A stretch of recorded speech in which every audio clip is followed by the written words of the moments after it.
Is the screen is visible? Screen दिखाई दे रहा है सबको? Yes sir. Okay okay, going to start. Okay, तो प्रीवियस जो क्लास हुआ था उस क्लास में हम एक एग्जांपल दिए थे, as well as example related एक क्वेश्चन भी दिए थे, like from source conversion find out the voltage across RL. इस आरएल के अक्रॉस तुम्हें वोल्टेज निकालना है, कितना वोल्टेज निकलेगा ये फाइंड आउट करना है from the source conversion methodology. ठीक है, तो इसके लिए मुझे क्या करना पड़ेगा, पहले मैं क्या करूंगा, as per our solution, no need to find out the entire equivalent resistance.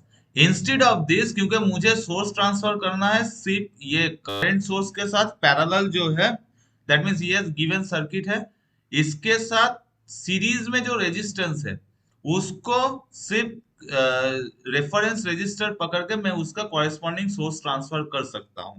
ठीक है, तो that is 40 volt and V by V equal to I R. सिर्फ आई के बदले 40 वोल्ट और ये 4 ओम रेजिस्टेंस को पकड़ के मैं I can calculate the current.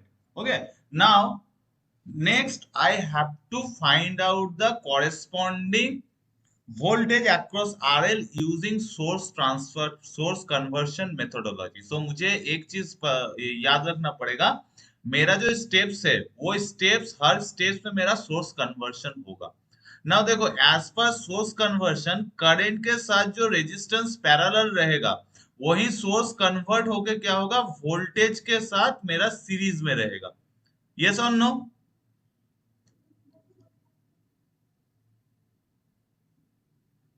Yes और no? According source conversion current के साथ जो रेजिस्टेंस पैरेलल रहेगा वही रेजिस्टेंस वोल्टेज सोर्स के साथ सीरीज में रहेगा। यस और no? Yes. Okay, now we will see that यहां पे मेरा करंट निकल गया 10 ampere from this conversion, that is,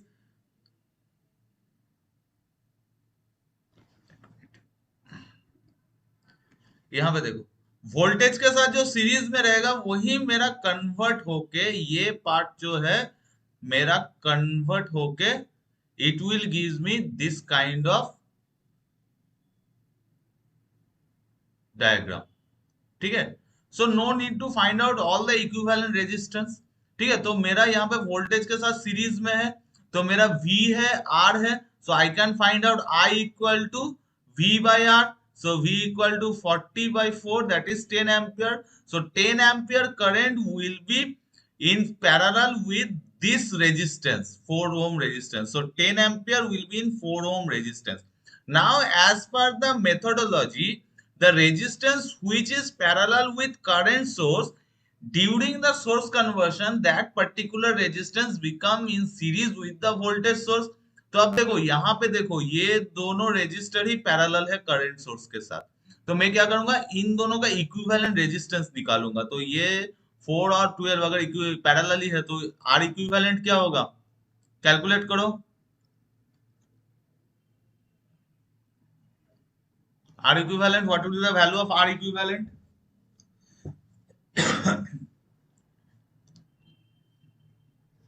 quick, अगर दो रेजिस्टेंसेस होता है, ठीक है, तो no need to find out this type of equation, 1/R1 1/R2, that is this type of equation. Simply अगर दो रेजिस्टेंस रहता है, सो R1 into R2 bye R1 plus R2 कर दो।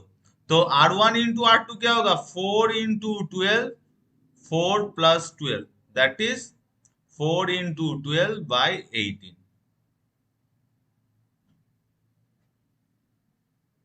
तो इसका वैल्यू क्या होगा,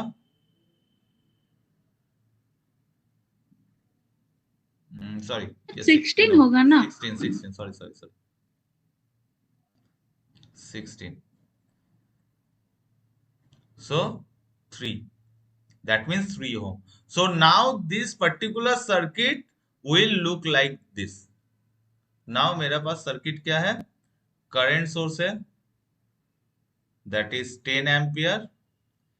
सर ये हाँ बोलो।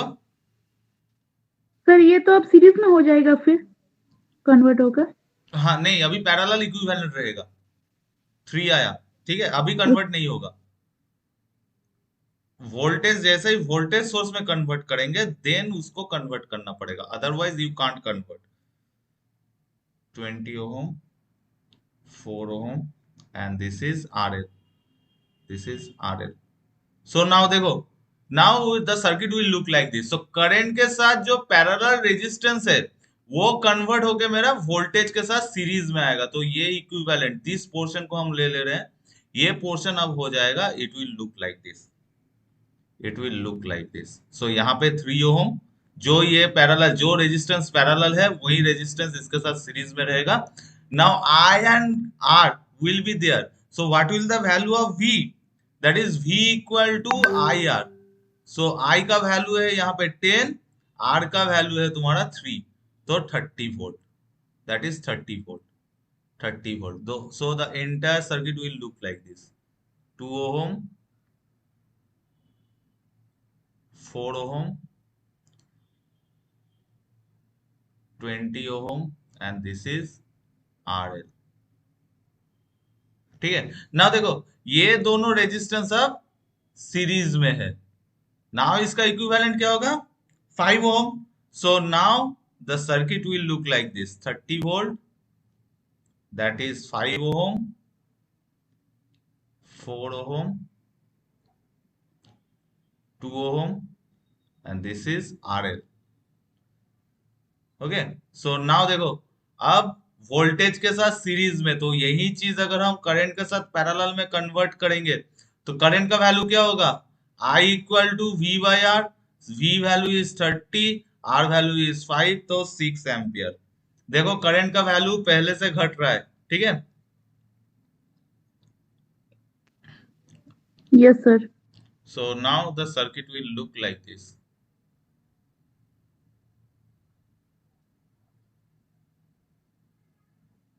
एक मिनट, एक minute. Now the circuit will look like this. I is 6 ampere, 6 ampere, and the resistance will be in parallel with current. Again, same procedure will be followed.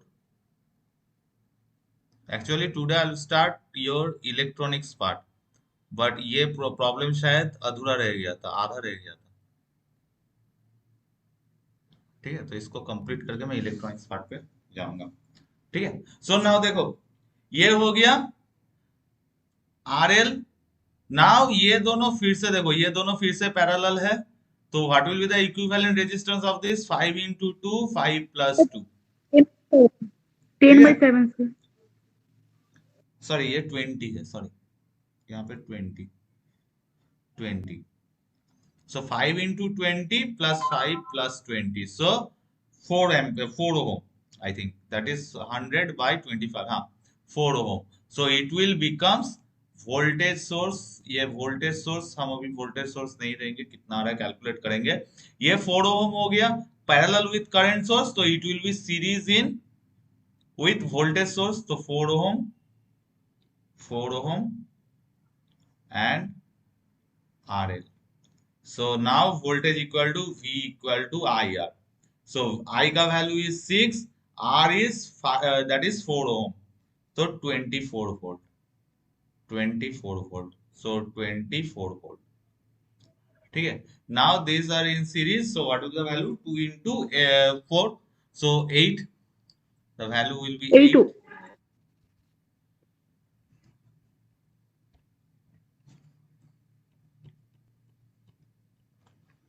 So 8. So that equivalent resistance is 8 ohm. This is series with this. Okay, this is series with 24 volt. So it will become,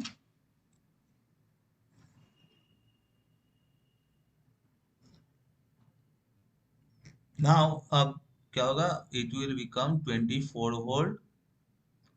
This is 8 volt, sorry, 8 ohm. This is RL. RL.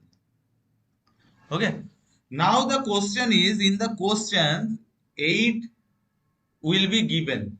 ठीक है, यहाँ पे मेरा RL equal to 8 दिया हुआ था, 8 ओम, sorry RL equal to 4 ओम दिया हुआ था, ठीक है, 4 ओम दिया हुआ था, ठीक है. Now I have to find out the current through this entire resistance, entire circuit में मैं करंट निकालूंगा. So I have to find out the current. Okay. So to find out the current, I equal to V by R. So V का value है 24 and current का value है R का value है 8 plus 4. So 2 ampere. So now total current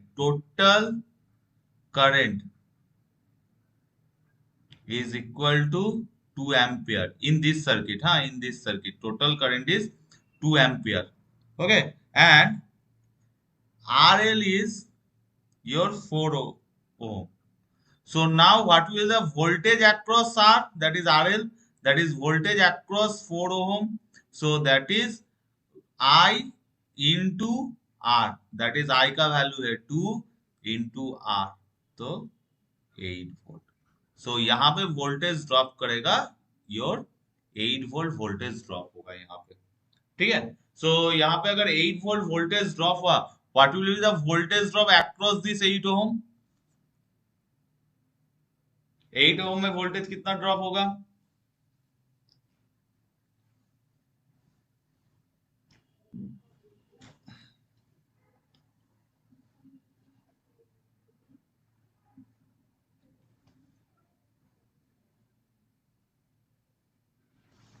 quick, ये 8 ओम में मेरा 8 volt voltage, ये 4 ओम में मेरा 8 वोल्ट वोल्टेज ड्रॉप हुआ, ठीक है. नाउ ये 8 ओम में मेरा कितना वोल्टेज ड्रॉप होगा?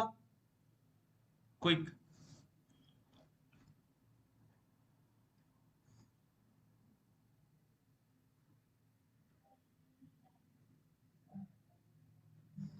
एनीवन? अगर मैं ये सर्किट को मैं कंपेयर करूंगा विद दिस सर्किट, ये मैं वोल्टेज डिवीजन रूल तो 16 वोल्ट ही है सर. कितना? 16 वोल्ट. हाँ 16 वोल्ट. गुड. बिकॉज देखो ये क्लोज बात है, ये टोटल सप्लाइड वोल्टेज 24 वोल्ट है. दो जगह है जहां पे वोल्टेज ड्रॉप हो गया, दो रेजिस्टेंसेस है. तो यहाँ पे अगर 8 वोल्ट ड्रॉप हो गया तो ऑलरेडी बचा कितना है? 24 minus 8, that is 16 volt. Good, very good. So 16 volt voltage drop across entire resistive material, and for load there will be 8 volt voltage drop across the load. So this is all about source conversion. How to find out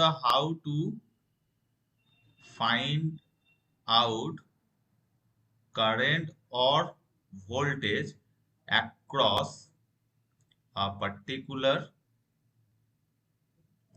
resistance. Mainly तुम लोगों का देगा load resistance generally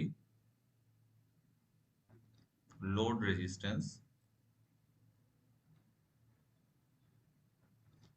that is RL, ठीक है, by using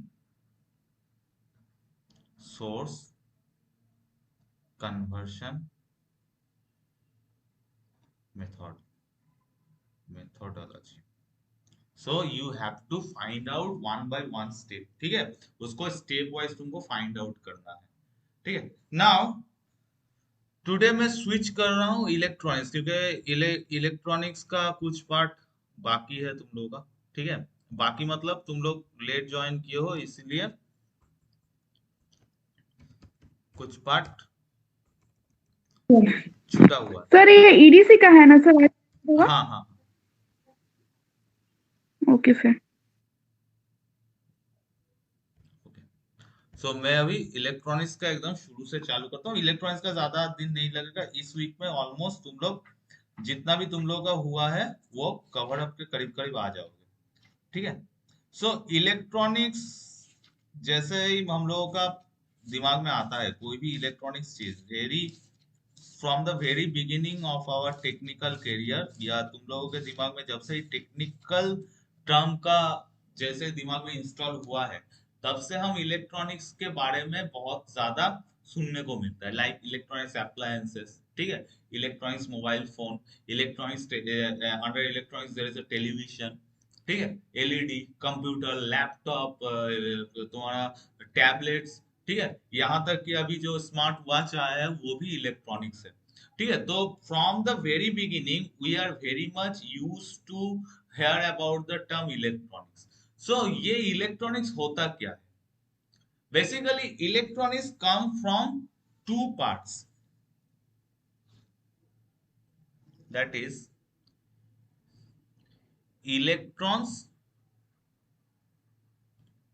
and their movements, movements like ionics, मतलब ion and their movement, ठीक है। सो electron और उसके मूवमेंट को लेके मेरा जो स्टडी है, that is known as electronics. So whenever someone, if someone asks you कि तुम तो इलेक्ट्रॉनिक्स पढ़ रहे हो, तो इलेक्ट्रॉनिक्स का मतलब क्या बताओ, तो study of flow of electron, flow of electrons, ठीक है, that is the basic terminology which come और which derives the term electronics, ठीक है। तो इससे पहले इलेक्ट्रॉन का मूवमेंट अगर हम जानना चाहेंगे तो मुझे सबसे पहले जानना पड़ेगा कि इलेक्ट्रॉन्स होता क्या है, ठीक है। Can anyone tell me what do you mean by electrons? और ये टर्म अगर तुम लोग सुने हुए हो, कहाँ पे सुने हुए हो और किस हिसाब से सुने हुए हो, या इसका काम क्या होता है? क्योंकि all study all already completed your 10th, ठीक है, 10th तक तुम लोगों का केमिस्ट्री था, फिजिक्स था, तो वहां पे तुम लोग इलेक्ट्रॉन्स के बारे में पढ़े हो, कहीं ना कहीं पे पढ़ना ही पड़ेगा तुम लोगों को। So as per your knowledge, tell me what do you mean by electrons, anyone from you, what do you mean by electrons?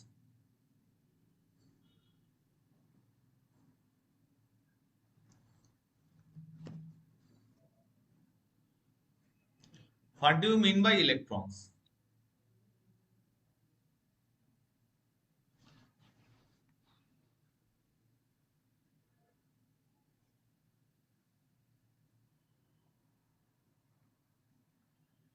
Have you heard the term? पहले हमको बताओ तुम लोग ये टर्म सुने हो कि नहीं, उसके बाद में पूछूंगा। Yes sir, sir. हाँ सुने हो, तो क्या होता है इलेक्ट्रॉन्स, होता क्या है? Sir electron sir positive charging उसका होता है सर, और सर अच्छा, उसका डेफिनेशन नहीं मालूम। ठीक है। तो देखो, हम लोगों को पता है शायद, हम हम लोगों का दिमाग से थोड़ा आउट हो गया, तो मैं अगर बताऊंगा तो तुम लोग रिकॉल कर पाओगे। तो ये देखो, इलेक्ट्रॉन्स होता है एक मटेरियल का एकदम basic fundamental element, that is under atom. ये एटॉम सुने हो? Yes sir. एटॉम होता है फंडामेंटल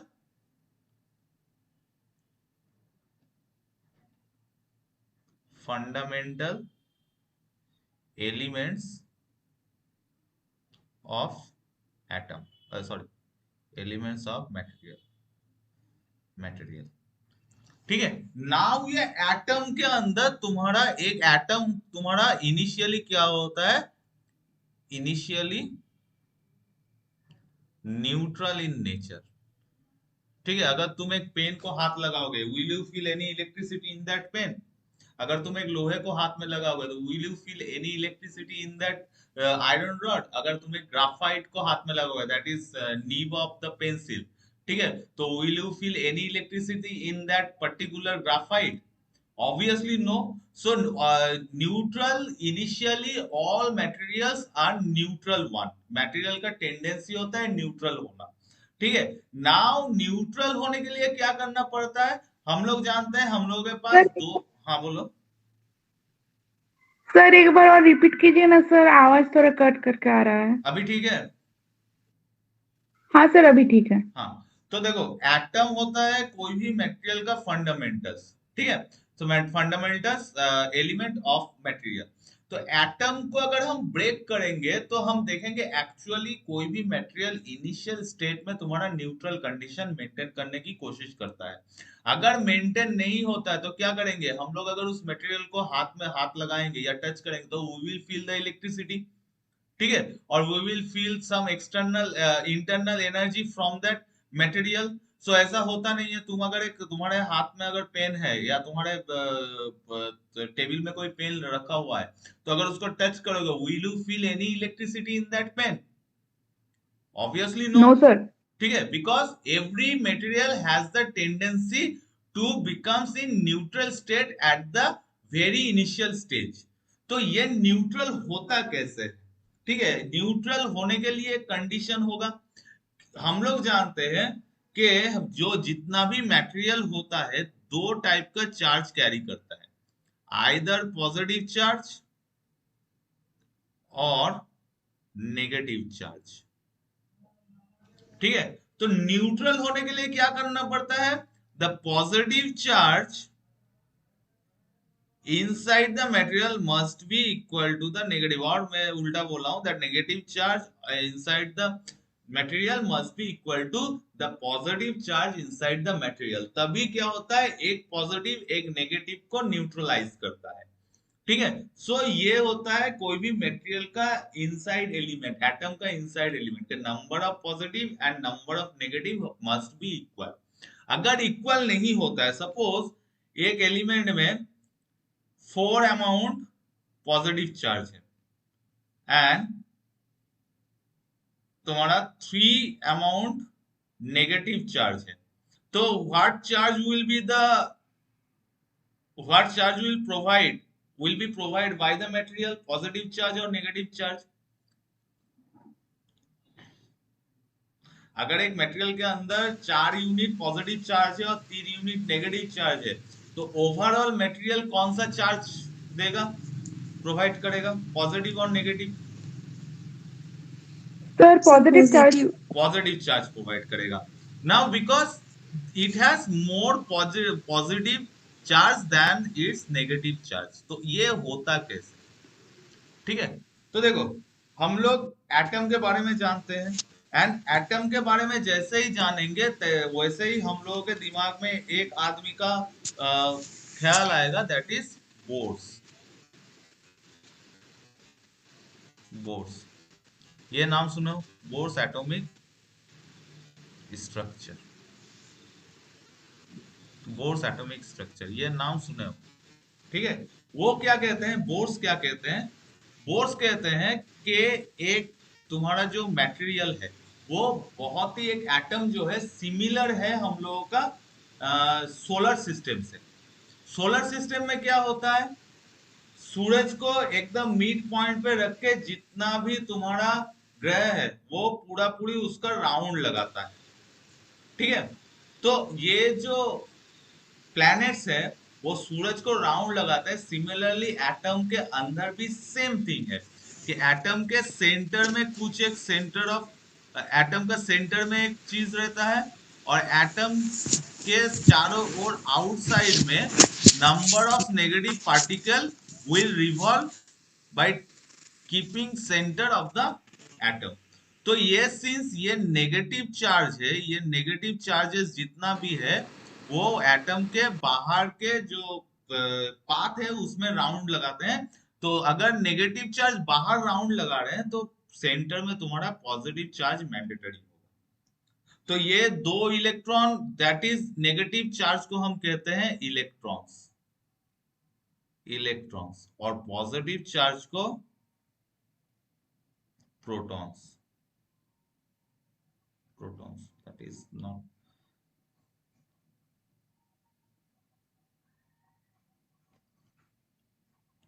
तो बोर ये कहते हैं कि अगर प्रोटॉन को हम पॉजिटिव चार्ज पकड़ ले तो, और इलेक्ट्रॉन को नेगेटिव चार्ज, तो प्रोटॉन रहेगा सेंटर में, और जितना इलेक्ट्रॉन है वो प्रोटॉन को सेंटर करते अपने अपने ऑर्बिट में राउंड लगाएगा। ठीक है, so that is bourse atomic structure which is very resemble with the with the structure of the solar system. Solar system में भी सेम थिंग होता है कि सूरज को सेंटर में रख के जितना भी प्लैनेट है उसके चारों ओर घूमता रहता है। सो यहाँ पे बोर्स क्या बोले हैं कि अगर मेरा आउटसाइड में इलेक्ट्रॉन मूवमेंट करता है, ठीक है, दैट इज नेगेटिव चार्ज, तो मेरा इनसाइड का जो सेंटर है वहां पे पॉजिटिव चार्ज होना चाहिए। ठीक है, तो नाउ बोर्स का एटॉमिक स्ट्रक्चर या बोर्स का एटॉमिक स्ट्रक्चर का कॉन्सेप्ट क्या है? By keeping positive charge at the center point, all the electrons are moving around it. ठीक है, and the moving electron which is rotating by keeping center as positive charge, the electron is known as free electron, free electrons। ठीक है, तो free electron का concept कहां से आएगा? Free electron किसको कहेंगे? सपोज मेरा पॉजिटिव है चार, चार पॉजिटिव है और मेरा यहाँ पे इलेक्ट्रॉन है 5 इलेक्ट्रॉन्स है, तो यहाँ पे सेंटर में मेरा 4 इलेक्ट्रॉन्स है, प्रोटॉन्स है, और इसको मूव करते हुए मेरा 5 इलेक्ट्रॉन मूव कर रहा है। ठीक है, तो देखो यहाँ पे 4 है, तो यहाँ पे 4 इलेक्ट्रॉन क्या करेगा? अपने आप को न्यूट्रलाइज करेगा, और जो बाकी 1 इलेक्ट्रॉन रहेगा उसका टेंडेंसी है बाहर निकलने का। तो दैट बाहर निकलने का टेंडेंसी वाला electrons will known as free electrons, कि ये इलेक्ट्रॉन अब फ्री है, now it can move outside. Okay, so ये बोर्स एटॉमिक स्ट्रक्चर कहता है कि मेरा जो इलेक्ट्रॉन है, अगर मेरा इलेक्ट्रॉन कैपेबल है बाहर जाने के लिए, उसका अपना जो पाथ है, ऑर्बिट जो है उसको छोड़ के बाहर जाने के लिए वो रेडी है, ठीक है, then that electrons is known as free electron, and free electrons are only reason to make an atom or to make a material negatively charged। Otherwise अगर मेरा फ्री इलेक्ट्रॉन का अवेलेबिलिटी नहीं रहेगा, कीप इन माइंड, हाँ, free electron अगर available नहीं रहेगा market में, तो I can't say that extra electron is there, and if extra electron will not be there, I can't say that the material और the particle is negatively charge. तो negatively charge होने के लिए मुझे क्या करना चाहिए? फ्री इलेक्ट्रॉन्स मेरे पास होना चाहिए। ठीक है, तो अगर मेरे पास फ्री इलेक्ट्रॉन्स है, so I can give the electrons to other elements, so that is negative charge. तो उसी चीज को अगर पॉजिटिवली चार्ज होना है तो क्या करना पड़ेगा? I have the capability to take the electrons from the outside, yes और नो? अगर एक्स्ट्रा इलेक्ट्रॉन मुझे कैपेबल करता है मैं इलेक्ट्रॉन्स को दे दूं, तो ऑब्वियसली मेरे पास deficiency of electron will give me the ability to take electrons from the outside. Is it clear? No sir, फिर से समझा दीजिए। देखो, तुम लोग हॉस्टल में रह रहे हो सब, ठीक है, तो हॉस्टल का जो एक बिल्डिंग है, तुम लोगों का रेंज क्या है वो हॉस्टल के बिल्डिंग के चारों ओर? ठीक है, तो सपोज तुम्हारा हॉस्टल को सेंटर में रख के I can say you are all moving around your hostel. Concept समझ में आया? Yes sir. ठीक है, नाउ से कि एक रूम में मेरा एक ही स्टूडेंट रहेगा। ठीक है, मैं ये बोल दे रहा हूँ कि एक रूम में मेरा एक ही स्टूडेंट रहेगा और हॉस्टल में टोटल 60 सीट्स अवेलेबल है। ठीक है, तो 60 स्टूडेंट्स जब तक फिलअप नहीं होता है तब तक मैं क्या करूंगा? हॉस्टल में सीट्स अवेलेबल हो गया। नाउ 60 सीट्स अगर फिलअप हो गया हॉस्टल में, तो मैं अब मेरा कोई दिक्कत नहीं होगा कि मेरे पास एक्स्ट्रा स्टूडेंट भी नहीं है और मेरे पास स्टूडेंट का डेफिशिएंसी भी नहीं है। So it is the neutral condition कि 60 सीट्स है तो 60 सीट्स अलॉटेड है उस हॉस्टल में। ठीक है, यहां तक समझ में आया कि मटेरियल न्यूट्रल कब होता है? अगर तुम्हारा एग्जैक्ट वैकेंट सीट इक्विप करता है electron, then it is neutral, कि मेरा 60 सीट्स खाली है, मेरा 60 स्टूडेंट्स उसमें ऑक्युपाइड है, so I can say the hostel is now neutral, in neutral condition. समझ में आया? यहां तक समझ में आया? Yes sir. Okay, now next step is, suppose मेरा पास एक स्टूडेंट आ गया, 66 फिलअप होने के बाद और एक स्टूडेंट आ गया, ठीक है, एंड मेरा कैपेबिलिटी नहीं है कि एक रूम में दो स्टूडेंट शेयर हो सके, ठीक है, 60 सीट्स है, मेरे पास एक्स्ट्रा स्टूडेंट आ गया, now what will you do? अब तुम क्या करोगे? बोलो, सपोज तुम्हारा एक हॉस्टल है, वहां पे 60 सीट्स है अवेलेबल, 60 सीट्स फिलअप हो गया, तो नाउ एक एक्स्ट्रा स्टूडेंट आया है, तो उसको अब क्या करोगे?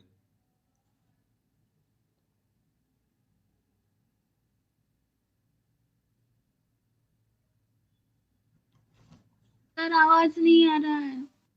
हाँ बोलो।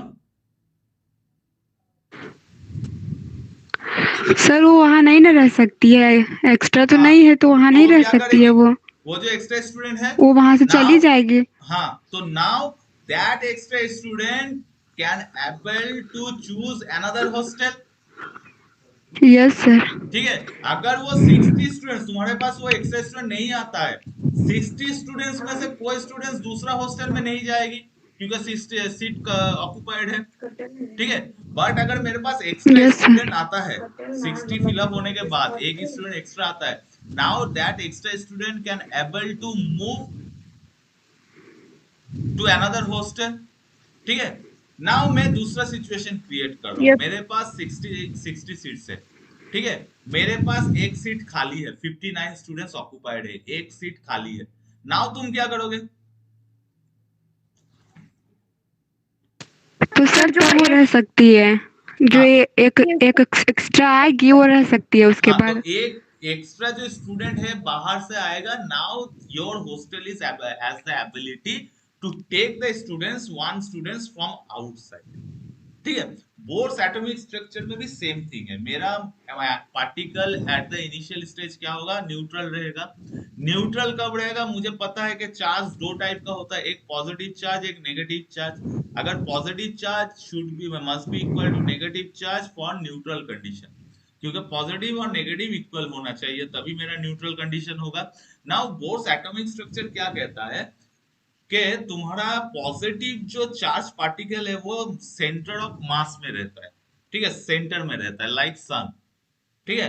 एंड जो नेगेटिव चार्ज है दैट इज इलेक्ट्रॉन्स, इलेक्ट्रॉन्स क्या करता है? उस पॉजिटिव चार्ज पार्टिकल को सेंटर करके उसके चारों ओर घूमता रहता है, लाइक प्लैनेट, ठीक है। Now number of rotating electrons must be equal to the number of positive charge at the center point for neutral condition.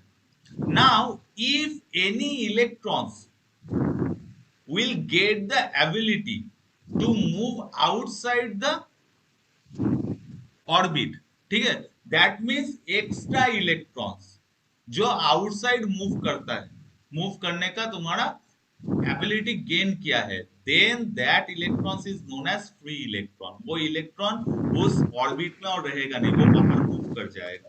तो अगर ये फ्री इलेक्ट्रॉन का कंडीशन तुम्हारा कोई भी मटेरियल रीच करता है, then that material will known as negatively charge, क्योंकि free electrons means extra electron, extra electron मेरा बाहर मूव करने का एबिलिटी नहीं रहता है। जैसे तुम्हारा हॉस्टल में 60 स्टूडेंट्स जब था कोई दिक्कत नहीं था, एक एक्स्ट्रा स्टूडेंट आया, that extra students is capable to move outside any other hostel.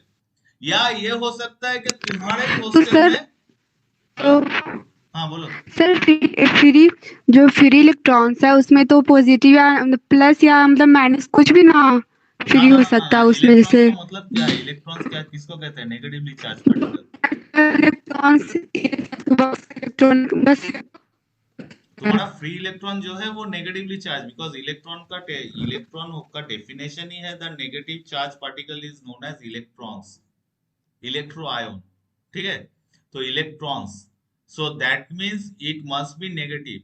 अगर देखो मैं हॉस्टल का जो सिचुएशन दिया हूं, वहां पे तुम्हारा 60 कैंडिडेट्स है, 61 एक एक्स्ट्रा ऐड हुआ है, 60 स्टूडेंट के बाद एक स्टूडेंट एक्स्ट्रा ऐड होना चाह रहे हैं, तो नाउ तुम्हारे पास 60 सीट्स है। तो ये जो इलेक्ट्रॉन्स है, ये जो स्टूडेंट्स है, it she can move outside the hostel, ये दूसरा हॉस्टल में जा सकता है बिकॉज ये फ्री इलेक्ट्रॉन्स है, ठीक है। और क्या हो सकता है? अंदर का कोई भी एक हॉस्टलाइज, वो बोलेगा नहीं चलो मैं बाहर निकलता हूँ, तुम मेरे जगह पे आ जाओ। तो ये जो कैपेबिलिटी है, entire hostel has the capability to move the students, one students outside the hostel. तो due to addition of extra electron, due to addition of extra students, तो ये जो फ्री इलेक्ट्रॉन है ये हमेशा तभी होता है जब number of electrons that is E minus, हाँ, that's why electrons negative, whenever greater than number of protons that is P positive, ठीक है, then free electrons will be generated, free electrons will be generated। तो electrons, since electrons comes from the concept that is negative ions, ठीक है, negative charge particle, so free electron that means your material or your particle will be negatively charged, availability of negative charge, that is free electron। now इसी को हम उल्टा कर देते हैं, ठीक है, कि अगर मेरा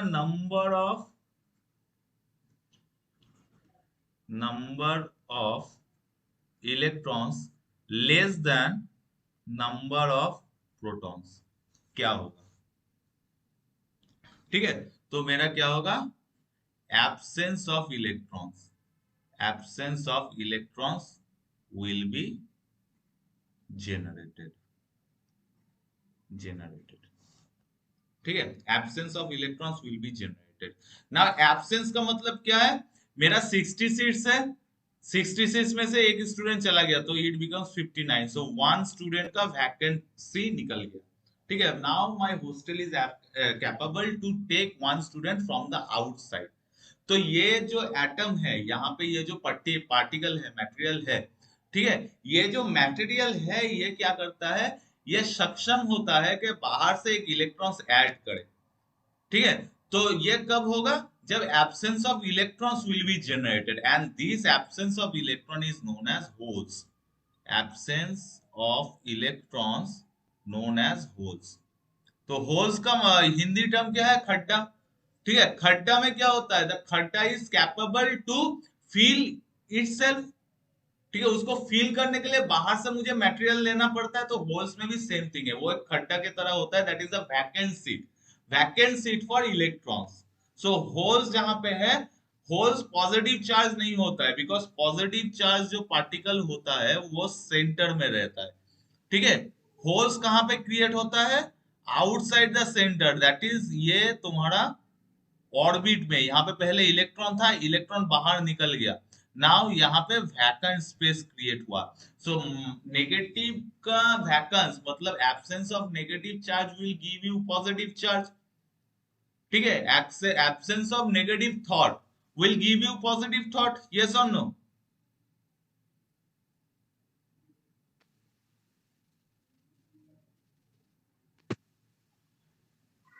हेलो, सर बोल रहे हैं एब्सेंस ऑफ नेगेटिव थॉट, लिखने से नहीं, ये लिखा ही नहीं दे रहा। हाँ बोलो, हैंड रेज हुआ है, बोलो।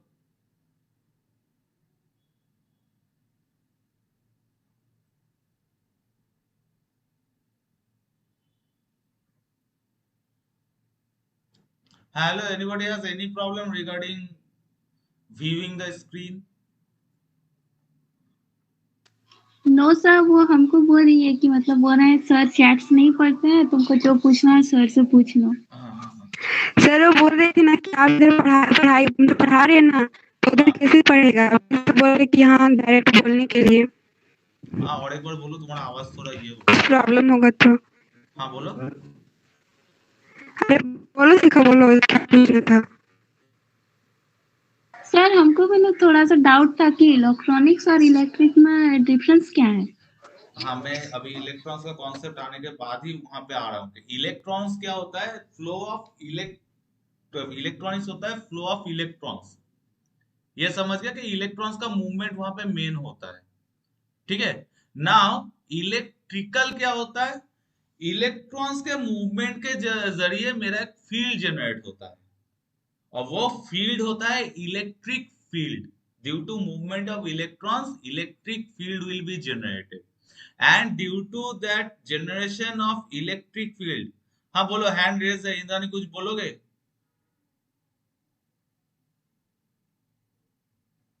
अच्छा, तो इलेक्ट्रॉन्स के मूवमेंट, हाँ बोलो। हम्म।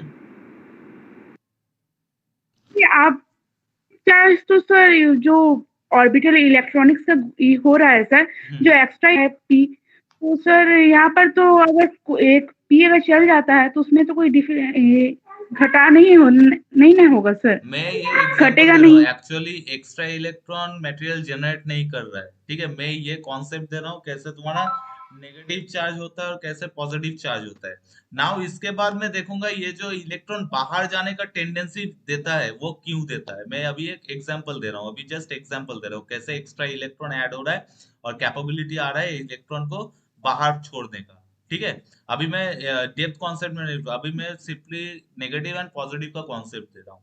हाँ, और जो क्वेश्चन आया हेलो था कि इलेक्ट्रॉन्स और electronic and electrical, so electronics होता है तुम्हारा flow of electrons and due to flow of electrons and electric field will be generated, because electron अगर फ्लो करेगा तो ऑब्वियसली करंट फ्लो होगा उसके अगेंस्ट में, तो इसके चलते मेरा क्या होगा, इलेक्ट्रिक फील्ड जनरेट होगा एंड दैट इलेक्ट्रिक फील्ड का स्टडी होता है इलेक्ट्रिकल इंजीनियरिंग।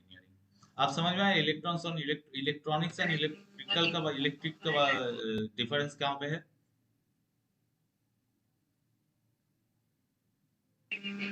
यस सर, समझ में आ गया। ओके, नाउ मैं अभी जा रहा हूँ absence of electron and presence of extra electron, that is creation of electrons and negative charge and creation of positive charge. ये कॉन्सेप्ट अभी तुम लोगों को समझ में आया कि कैसे एब्सेंस ऑफ इलेक्ट्रॉन होता है। नाउ मैं इसका एनालिसिस हेलो सर, करूंगा। हाँ बोलो।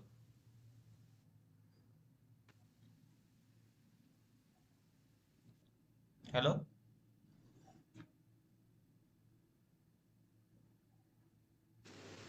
हाँ बोलो।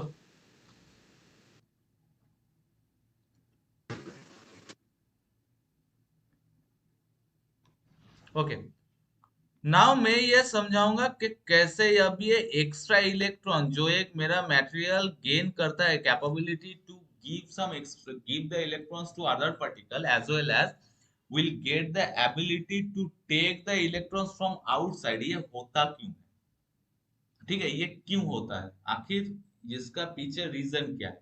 एक मटेरियल तो खुद ब खुद एक्स्ट्रा इलेक्ट्रॉन वहां पे जनरेट नहीं होगा या खुद ब खुद वहां पे वैकेंसी ऑफ इलेक्ट्रॉन होगा नहीं, ठीक है। तो इसके लिए मुझे पहला चीज क्या करना पड़ेगा, मुझे पहला सवाल उठाना पड़ेगा व्हाई, व्हाई, और उससे पहले मुझे सवाल उठाना पड़ेगा how.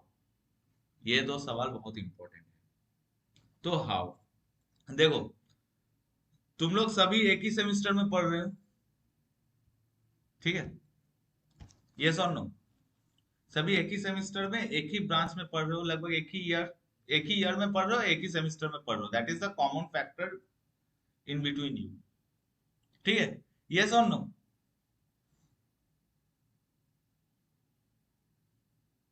Yes sir. Okay, now देखो तुम लोग जब एक ही जगह से बिलोंग कर रहे हो तो हो सकता है कि एक ही हॉस्टल में रह रहे हो या एक ही बेंच में बैठ रहे हो या एक बेंच के आसपास बन रहे हो बैठ रहे हो, ताकि जिसके वजह से तुम लोगों का आपस में जो बॉन्डिंग है, ठीक है, ये बॉन्डिंग क्रिएशन हुआ है, यस और नो? कि एक साथ पार्टी करते हैं तो एक ही साथ जाते हैं, एक साथ कोचिंग जाते हैं तो एक ही साथ जाते हैं, एक ही साथ क्लास में बैठते हैं तो एक ही साथ बैठते हैं, लंच करने जाते हैं तो एक ही साथ, डिनर करने जाते हैं तो एक ही साथ, इन केस ऑफ हॉस्टलाइट्स। तो ये होता है, यस और नो?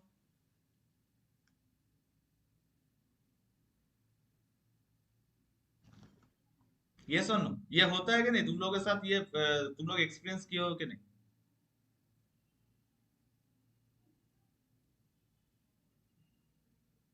एक्सपीरियंस किए हो ना? ओके, एक मिनट रुको। हाँ हेलो, तुम लोग सिंस एक ही जगह में रहते हो, ठीक है, आसपास रहते हो, तो एक अटैचमेंट तुम लोगों का अपने में हो गया, ठीक है, अपने दोस्तों के साथ एक attachment will create the bonding. तो अगर बाहर का कोई भी एक दूसरा स्टूडेंट आके तुम्हारा दोस्त के बारे में कुछ बोल रहा है, ठीक है, तो तुम क्या करोगे, दोस्ती तो नहीं तोड़ोगे, या उसके साथ बैठना बंद नहीं करोगे। सो नाउ इलेक्ट्रॉन्स में भी यही होता है कि मॉलिक्यूलर सब एक ही जगह पे एक मटेरियल का या एक तुम्हारा पार्टिकल का जितना भी एटम रहता है, एकदम एटम जब जब से पार्टिकल का क्रिएशन हुआ है तब से एक ही साथ रह रहा है। ठीक है, तो एक ही साथ रहते रहते क्या हो गया, उन लोगों के बीच में एक स्ट्रॉन्ग बॉन्डिंग बैठ गया कि बाहर से हम अगर चाहेंगे, कोशिश करेंगे, हथौड़ा देके तोड़ेंगे भी, तो वो पर्टिकुलर एटॉमिक जो बॉन्ड है, एटम के अंदर जो बॉन्ड है, जो उन लोगों के बीच में कोऑर्डिनेशन है, उतना जल्दी नहीं टूटता है। ठीक है, अगर तुम एक लोहे का रॉड को, ठीक है, हथौड़े से मारोगे, ठीक है, तो वो टूटेगा, but it will still remain as an iron rod, वो आयरन रॉड ही होगा। ठीक है, ये नहीं कि वो लोहे को हथौड़े से मारोगे तो सिल्वर रॉड में ये ट्रांसफॉर्म हो जाएगा। तो ये लोगों का बॉन्डिंग देखो, 4 साल में, 3 साल में तुम लोगों का बॉन्डिंग बहुत स्ट्रांग बन जाता है, ठीक है, दोस्तों के साथ। तो एक एटम के बारे में सोचो, ये तो एकदम शुरू से, जब से वो पार्टिकल का क्रिएशन हुआ है, तब से वो एटॉमिक बॉन्ड उन लोग, एटम उन लोगों के साथ है। ठीक है, तो वो बॉन्ड बहुत ही स्ट्रांग होगा।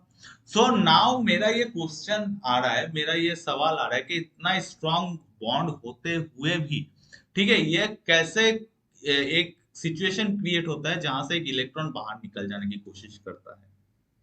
ठीक है, तो ये only will be possible when some external force, very strong external force is applied on the atomic bond.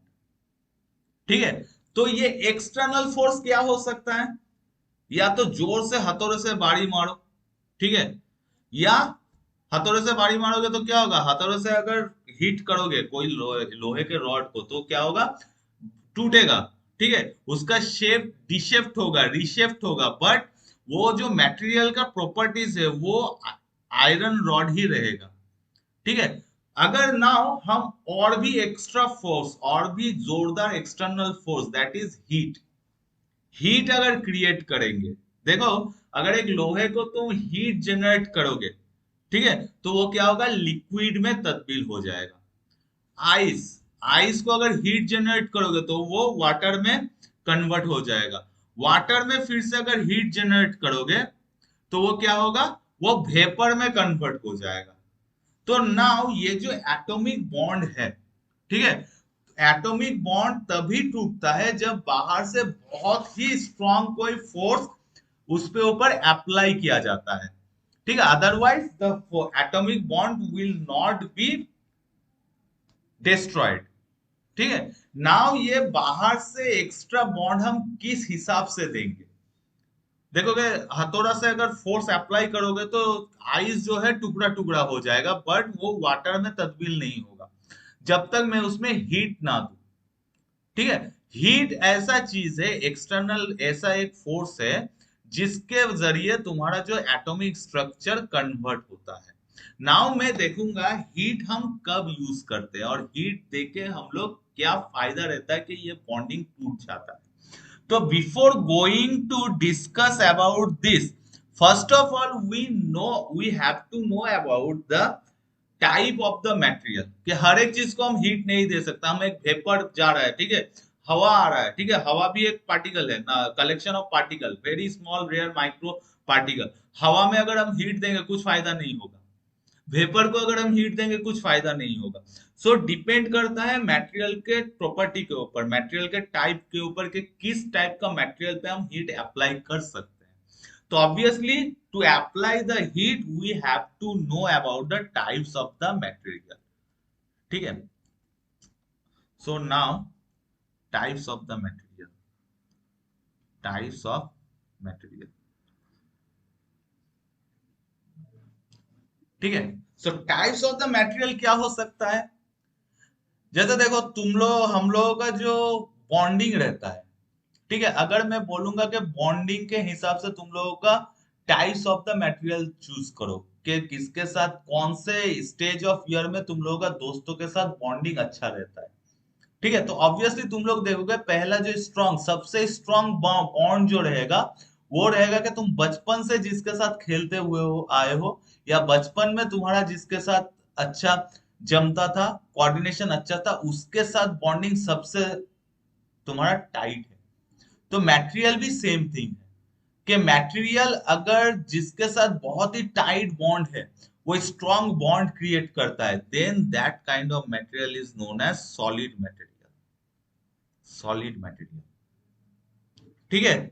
Now solid material से थोड़ा ढीला जिसके साथ तुम्हारा टाई अप रहता है, that is most of the cases अगर हम लोग स्कूल जाते हैं, ठीक है, या तुम्हारा कॉलेज में जाते हैं, एक कॉलेज फ्रेंड बेस्ट फ्रेंड हो सकता है, ठीक है, बट उसका बॉन्डिंग ऑब्वियसली तुम्हारा जो एकदम बचपन से बेस्ट फ्रेंड है उसके साथ बॉन्डिंग में अगर कंपेयर करोगे तो देखोगे कॉलेज फ्रेंड का बॉन्डिंग थोड़ा लूज होता है। So that is liquid, slightly low bonding strength as compared as solid. और सबसे ढीला बॉन्ड जो रहता है, देखोगे हम लोग जो वर्किंग स्पेस में वर्क कल्चर जहां पे होता है, या तुम्हारा आसपास जहां पे तुम अचानक 1 महीना या 2 महीने के लिए ट्रेनिंग करने जाओ, ठीक है, वहां पे देखोगे जो दोस्त बनता है उसके साथ उतना बॉन्डिंग नहीं रहता। हाँ ठीक है, चलो कैसे हो, हाय हेलो, इतना तक रहता है, ठीक है। तो मटेरियल में भी सेम थिंग है कि गैसियस मटेरियल जो है लो बॉन्डिंग रहता है, ठीक है। नाउ ये हो गया depending upon bond, depending upon bond, ठीक है। Hello sir. हाँ बोलो। सर बोल रहे आप इतना जब तक मतलब पढ़ाए ना सर, हम लेफ्ट हो जा रहे थे बार बार, सर थोड़ा रिपीट कर दीजिएगा। ठीक है, मैं यहाँ तक कुछ उतना ज्यादा आगे नहीं बढ़ा हूँ, ठीक है। मैं यहाँ पे ये बोल रहा हूँ कि हम लोग तो देख रहे हैं कि एक्स्ट्रा इलेक्ट्रॉन एक पार्टिकल एक्सेप्ट करने की क्षमता रखता है, या एक एक्स्ट्रा इलेक्ट्रॉन तुम देने का क्षमता रखते हो, ठीक है। ये दो टाइप का सिचुएशन मेरा क्रिएट हुआ था, ये सुनो। Yes sir. हाँ, नाउ अभी हम लोग देख रहे हैं व्हाई एंड हाउ, ये क्यों हो रहा है और कैसे हो रहा है। तो पहले अगर हम देखेंगे कि देखो तुम अगर कॉलेज में आए हुए तुम्हें कितने दिन हुआ है, सर 1 मंथ। 1 मंथ। 1 मंथ के बीच में तुम्हारा जो तुम हॉस्टल में रहते हो, यस सर। हाँ, हॉस्टल में रहते हो, तो 1 मंथ में तुम्हारा एक क्लोज फ्रेंड जोन बना हुआ है, यस सर। ठीक है। तो ये क्लोज फ्रेंड जोन जो बना है, इसके बीच में देखोगे अभी 1 मंथ हुआ हुआ है, तब तुम्हारा जो क्लोज बॉन्डिंग जिसके साथ जिस जिस दोस्त के साथ हुआ है, ठीक है, उन लोगों के साथ देखोगे तुम लोगों का बॉन्डिंग थोड़ा बहुत स्ट्रांग हुआ है अदर स्टूडेंट्स के मुकाबले। यस और नो? तुम्हारे साथ वो अपना क्लोज रेंज में जो दोस्त बने हैं उसके अलावा बाकियों के साथ उतना बॉन्डिंग नहीं बना है जितना बॉन्डिंग तुम्हारा वो क्लोज फ्रेंड के साथ बना हुआ है, जो तुम लोगों का एक ग्रुप रहता है, क्लोज फ्रेंड ग्रुप, ठीक है। यस और नो? यस। हाँ, तो देखो यस सर। तुम्हारा 1 महीना हुआ है, इसी में तुम्हारा बॉन्डिंग जो है अपने क्लोज सर्कल में बॉन्डिंग स्ट्रांग हो रहा है। तो एक मटेरियल के बारे में सोचो, वो तो जब से क्रिएशन हुआ है तब से एटम लोग एक ही साथ रह रहा था, ठीक है। तो एटम एक ही साथ रह रहा था, तो सोचो जरा उन लोगों के बीच में बॉन्डिंग कितना जोरदार होगा, होगा ना, होना चाहिए, यस ठीक है। सर। तो इसको हम कहते हैं atomic bond. The atomic bond is the bond which connects one atom to another atom, ठीक है। तो डिपेंड करता है, ये एटॉमिक बॉन्ड जो होता है डिपेंड करता है, तुम लोगों का जैसे फ्रेंडशिप बॉन्ड को अगर हम पकड़ लेंगे, तो देखो बचपन में से जिसके साथ तुम लोगों का रिलेशन एकदम एकदम बचपन में से तुम जिसके साथ दोस्त जो दोस्त तुम लोगों का था उसके साथ जो बॉन्डिंग होता है वो बहुत सॉलिड बॉन्ड होता है, ठीक है, वो बहुत स्ट्रांग बॉन्ड होता है। एटम में भी यस। यही चीज होता है, जो एकदम क्लोजली स्ट्रांगली कनेक्टेड रहता है वो बहुत सॉलिड स्ट्रक्चर देता है, दैट इज सॉलिड। जैसे लोहा, ठीक है, एक तुम्हारा ईटा, ठीक है, जो ये बॉन्ड सॉलिड है, लोहा लोहा एक सॉलिड मटेरियल है, तो ये स्ट्रांगली बॉन्डेड। थोड़ा बहुत लूज बॉन्ड होता है अगर, तो वो लिक्विड होता है, जैसे पानी, पानी बोलो, ठीक है, कोल्ड ड्रिंक्स बोलो, कोई भी लिक्विड मटेरियल, ठीक है, ये होता है तुम्हारा मॉडरेट बॉन्डिंग। गैसियस जो होता है, हाँ चलो ऊपर ऊपर से हाई हेलो होता है, उतना बॉन्डिंग उन लोगों में से खास नहीं है। So gaseous depending upon the bond, ये 3 टाइप का मटेरियल होता है। नाउ मैं एक काम करूंगा, सपोज, ठीक है, हालांकि इट इज नॉट प्रैक्टिकल, ठीक है, तो don't be aware of this. Suppose मैं देख रहा हूं तुम्हारा एक दूसरे एक बैच के लड़की के साथ तुम्हारा बहुत ही स्ट्रांग बॉन्ड है, बेस्ट फ्रेंड है, ठीक है, तो मैं अगर तुम दोनों के बीच में बॉन्डिंग को तोड़ना चाहूंगा तो मैं क्या करूंगा, मैं तुम लोगों को अलग अलग तुम्हारे बारे में तुम्हारे दोस्त को कुछ बोलूंगा और तुम्हारे दोस्त के बारे में तुमको कुछ बोलूंगा, ठीक है। हाँ, तो देखो इसमें क्या होगा, अगर तुम लोगों के बीच में बॉन्डिंग बहुत ही सॉलिड रहा तो obviously my words will not affect, yes और no? Yes sir. Okay, now अगर मैं बाहर से बहुत ही एक्सटर्नल फोर्स दूं, ठीक है, कि मैं तुम्हारे फैमिली को इन्वॉल्व कर दूं, फैमिली लोग बोल रहे हैं नहीं उस लड़की के साथ मत भूलो मिलो, then that is the strong energy, that is the strong effect, ठीक है। तो कोई भी सॉलिड बॉन्डिंग को मुझे अगर तोड़ना है, ठीक है, तो मुझे क्या करना पड़ेगा, बाहर से बहुत ही ज्यादा स्ट्रांग एनर्जी मुझे सप्लाई देना पड़ेगा, and we know that heat energy is the highest supply of maximum energy, heat energy is the maximum supply of energy. जैसे हर एक एनर्जी का सोर्स क्या होता है, सूरज, सूरज in the terms of heat energy, तो only heat energy can break that bond, otherwise the bond will not be broken. So यहाँ पे हीट ऐसा एक एनर्जी है, जैसे एक बर्फ का गोला पकड़ दो, बर्फ का एक क्यूब, ठीक है, उसमें तुम हीट दो तो वो क्या करेगा अपना, तो वो क्या करेगा अपना जो है बॉन्डिंग को लूज कर देगा, ठीक है, तो वो लिक्विड में डिवाइड हो जाएगा, फिर लिक्विड के ऊपर भी हीट दो तो गैसियस में तब्दील हो जाएगा, ठीक है। तो ये होता है हीट एनर्जी। लाइक तुम लोगों का जैसे सपोज अगर तुम लोग अभी जो तुम लोगों का स्कूल फ्रेंड एकदम चाइल्डहुड फ्रेंड है जिसके साथ सॉलिड बॉन्डिंग है, ठीक है, तो बाहर का एक्सटर्नल फोर्स क्या है, सबसे हाई एक्सटर्नल फोर्स अभी इस टाइम में क्या है, दैट इज योर एजुकेशन, चाहे कुछ भी हो जाए you have to complete your education. So due to this education ये हो सकता है कि तुम सालों अपने जो बचपन का बेस्ट फ्रेंड्स है उन लोगों से ना मिल पाओ, ठीक है, तो ऑब्वियसली देखोगे धीरे धीरे बॉन्डिंग लूज हो रहा है, कि एक टाइम रहता था जब तुम लोग स्कूल में पढ़ते, हम लोग स्कूल में पढ़ते हैं, जो पर्टिकुलर मेरा बेस्ट फ्रेंड था, हम लोग टिफिन शेयर करते थे, ठीक है, तो बॉयज स्कूल था तो बॉन्डिंग और भी ज्यादा क्लोज था क्योंकि टिफिन शेयर, क्रिकेट मैच, जितना भी बदमाशी होता है हम लोग साथ में करते थे, ठीक है। तो ड्यू टू स्टडी, ठीक है, वो चला गया तुम्हारा होटल मैनेजमेंट में, मैं इंजीनियरिंग फील्ड में आ गया, तो धीरे धीरे क्या हो रहा है, वो बॉन्डिंग लूज हो रहा है। तो अभी महीने में एक बार या साल में 5-6 बार या हो सकता है 5 साल में एक बार हम लोगों का मुलाकात हो, दैट इज लिक्विड में कन्वर्ट हो गया।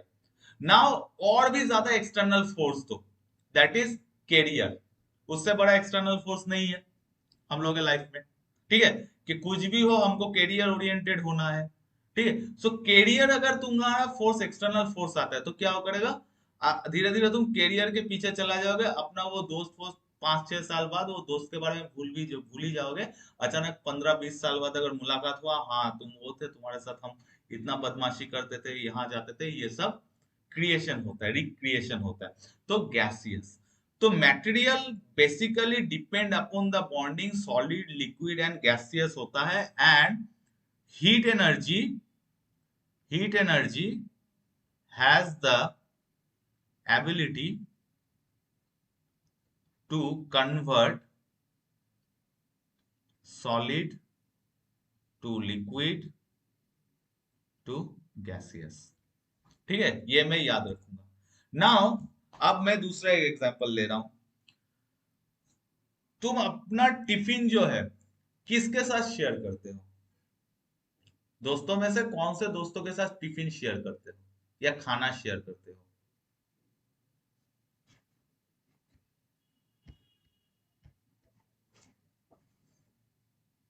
बोलो। तुम्हारे क्लासमेट में सभी तुम्हारे दोस्त हैं, बट तुम खाना किसके साथ शेयर करते हो, पर्टिकुलरली कोई तुम्हारा जो क्लोज फ्रेंड होगा जिसके साथ तुम्हारा बॉन्डिंग सॉलिड है, ठीक है। हम लोग देखते हैं कि गर्ल्स हॉस्टल या बॉयज हॉस्टल में क्या होता है, रूम वाइज एक ग्रुप बन जाता है, एंड वो ग्रुप जो होता है टेक्निकल के 3 साल या 4 साल वो ग्रुप कंटिन्यू रहता है, दैट इज स्ट्रॉन्ग बॉन्डिंग। एक ही साथ खाना, एक ही साथ घूमना, ठीक है, एक ही साथ मूवी देखने जाना, एक ही साथ क्लासरूम में आना, that is all will be done together, that is strong bond. तो इन लोगों के साथ क्या होता है, शेयरिंग, कि मेरे पास एक चीज है, मैं एक चीज खा रहा हूँ, तो आपस में अपने दोस्तों के बीच में डिवाइड कर दे रहा हूँ, जिसके साथ स्ट्रॉन्ग बॉन्डिंग है, ठीक है। दूसरा है, ऑब्वियसली तुम अगर दूसरे दोस्त को अगर कंसीडर करोगे जिसके साथ बॉन्डिंग तुम्हारा है बट उतना क्लोज नहीं है, तो उन लोगों के साथ खाना कब शेयर करते हो, जब तुम्हारा स्पेशल डे होता है, लाइक बर्थडे, ठीक है, कुछ घर में कुछ ओकेशन हो, तभी तुम शेयर करते हो, अदरवाइज ये नहीं कि हर एक पार्टी में उन लोगों के साथ खाना शेयर करो। थर्ड वन के क्या है कि हम लोग शेयर ही नहीं करते, एक ही साथ क्लास में पढ़ते हैं, वो भी मेरे साथ क्लास में पढ़ता है, सेम हॉस्टल में हम लोग रहते हैं, लेकिन ना तेरा ना मेरा, हम लोगों के बीच में कोई लेन देन कुछ है नहीं, ठीक है। ये होता है लूजली बॉन्डिंग, ठीक है। तो depending upon the sharing of energy, that is conducting, conductivity, conduct के मेरे पास एक है, मैं तुरंत उसको पास कर दे रहा हूँ, ठीक है। ये depending upon the conductivity, also the material can be classified into three categories, ठीक है। ये types of material depending upon the conductivity, ठीक है। मैं एक सिंपल सा एग्जांपल दे रहा हूं जो प्रैक्टिकल एग्जांपल है। अगर मैं सपोज मुझे पता चल गया तुम्हारा इस सेमेस्टर में क्या क्या क्वेश्चन आएगा, ठीक है, और मैं किसी भी एक स्टूडेंट को बोल रहा हूँ, ठीक है, तुमको ये मैं दे दे रहा हूँ क्या क्या क्वेश्चन आएगा, नाउ तुम लोग बताओ तुम वो क्वेश्चन को किस किस के साथ शेयर करोगे।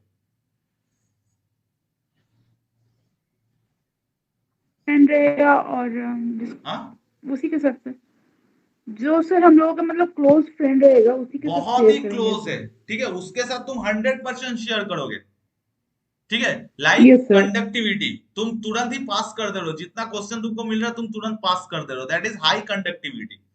जिसके साथ ठीक है चलो थोड़ा बहुत जान पहचान है, ठीक है, उठना बैठना थोड़ा बहुत है, उसको तुम क्या करोगे, ऑलमोस्ट सब नहीं करोगे बट कुछ कुछ क्वेश्चन उसको दे दोगे कि ये पढ़ के जाओ, वो पढ़ के जाओ, ये इंपॉर्टेंट हो सकता है, ये कर सकते हो। जिसके साथ तुम लोगों का उठना बैठना नहीं है, उन लोगों के साथ शेयर ही नहीं करोगे, ठीक है। So that is the conductivity, जो मेरे पास है हम कितना जल्दी पास करते हैं। So depending upon this conductivity the material also define classified into three categories, that is conductor which can conduct, क्या कंडक्ट करेगा, हम तो यहाँ पे क्वेश्चन, क्योंकि वी आर ह्यूमन बीइंग, हम लोग क्वेश्चन शेयर कर सकते हैं, मटेरियल क्या शेयर करेगा, उसके पास कुछ क्वेश्चन है नहीं, ठीक है, वो ह्यूमन बीइंग नहीं है, मूविंग पार्टिकल नहीं है, लिविंग पार्टिकल नहीं है, तो वो क्या करेगा, हीट एनर्जी को ट्रांसफर करेगा। तो यहाँ पे conductivity is depending upon the transfer of heat energy, और ट्रांसफर ऑफ एनर्जी, ठीक है, एनर्जी को कितना जल्दी ट्रांसफर कर सकता है। तो कंडक्टर क्या होगा, हाईली ट्रांसफरेबल, ट्रांसफरेबल। और एक होता है इंसुलेटर, नॉट ट्रांसफरेबल, ये ट्रांसफर होता ही नहीं, ट्रांसफरेबल, ठीक है। और इन दोनों के बीच में होता है सेमीकंडक्टर, कंडक्टर, ये मॉडरेट, मॉडरेट ट्रांसफरेबल, ट्रांसफरेबल, ठीक है। तो ये तीन ऊपर डिपेंड करता है कि मेरा पार्टिकल मूव करेगा कितना एनर्जी में पूरा मूवमेंट करवाऊंगा। जैसे मैं एक एग्जांपल दे रहा हूँ, लोहे का एक रॉड को तुम अगर गर्म करोगे, ठीक है, कोई भी एक कॉर्नर तुम अगर गर्म करोगे तो you will feel the heat on the other hand side after certain period, ठीक है, बट वो हीट जो है लोहे का पूरा स्ट्रक्चर के थ्रू ट्रांसफर होके दूसरा एंड पे जाएगा, that is highly conductivity, semiconductor. Insulator, मैं वही चीज देख रहा हूँ, लकड़ी का एक पोर्शन को तुम आग लगा दो तो दूसरे पोर्शन में हीट जाएगा नहीं, ठीक है, तो ये होता है इंसुलेटर, पास ही नहीं करेगा उस मैसेज को, दैट इज इंसुलेटर। सेमीकंडक्टर क्या होता है? सेमीकंडक्टर होता है, सपोज मैं एक मटेरियल को, दैट इज जर्मेनियम, ठीक है, तो वहां पे क्या होता है, मैं एक चीज को हीट कर रहा हूँ, ठीक है, लोहे में क्या हो रहा है, आफ्टर सर्टेन तुरंत ही क्या होता है, वो हीट ट्रांसफर हो जाता है। सेमीकंडक्टर में क्या होता है, जर्मेनियम, सिलिकॉन, ठीक है, बालू, silicon is nothing but the बालू, दैट इज द सैंड, ठीक है, वो सिलिका। तो वहां पे क्या होता है, तुम बालू, एक कढ़ाई में बालू ले लो और उसको हीट कर दो, देखोगे तुरंत वो गर्म नहीं होता है, after certain period all the silica will be heated, all the बालूज विल बी हीटेड, ठीक है, तो ये टाइम लेता है बट अल्टीमेटली ये ट्रांसफर करता है। तो ट्रांसफर रेट तुम्हारा, as per transfer rate, heat transfer rate, इसको कहते हैं heat transfer rate, transfer rate. तो सबसे हाई किसका होगा heat transfer rate?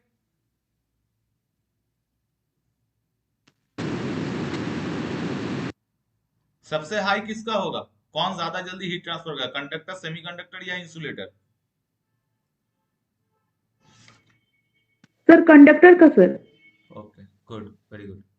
Conductor is greater than semiconductor.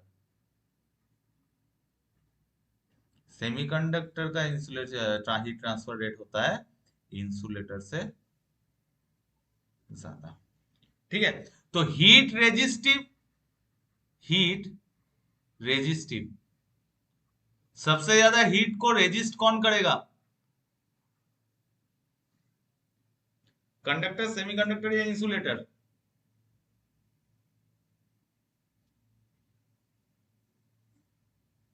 Heat, सबसे ज्यादा हीट को रेजिस्ट कौन करेगा, कि मैं हीट को उस साइडों में जाने ही नहीं दूंगा, दूसरे एरिया पे जाने ही नहीं दूंगा, दैट इज इंसुलेटर। इंसुलेटर सबसे ज्यादा हीट रेजिस्ट करेगा।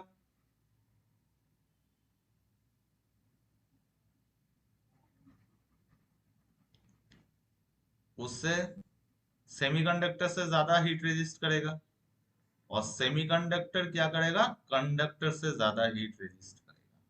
So as per the properties, ये दो चीज याद रखना कि हीट ट्रांसफर जिसका ज्यादा होता है, ठीक है, उसका हीट रेजिस्टिव सबसे कम होता है, और हीट रेजिस्टिव जिसका सबसे ज्यादा होता है उसका हीट ट्रांसफर रेट सबसे कम होता है, ठीक है। नाउ ये जो मेरा ट्रांसफरेबल है, मैं और ज्यादा टाइम नहीं लूंगा, और 8:53 बज रहा है, 9 बजे मैं कंप्लीट कर दूंगा, ठीक है, आज का पोर्शन। नाउ तुम्हारा मेन क्वेश्चन, अभी भी मैं उस क्वेश्चन के आसपास घूम रहा हूँ कि एक्स्ट्रा इलेक्ट्रॉन कैसे जाता है बाहर, ठीक है। तो देखो, अगर तुम्हारा, सपोज तुम लोग सभी पॉलिटेक्निक पढ़ रहे हो, ठीक है, डिप्लोमा कोर्स होल्ड कर रहे हो, ठीक है। नाउ कैंपसिंग होगा कॉलेज में, या तुम लोग कॉम्पिटिटिव एग्जाम दोगे, ठीक है।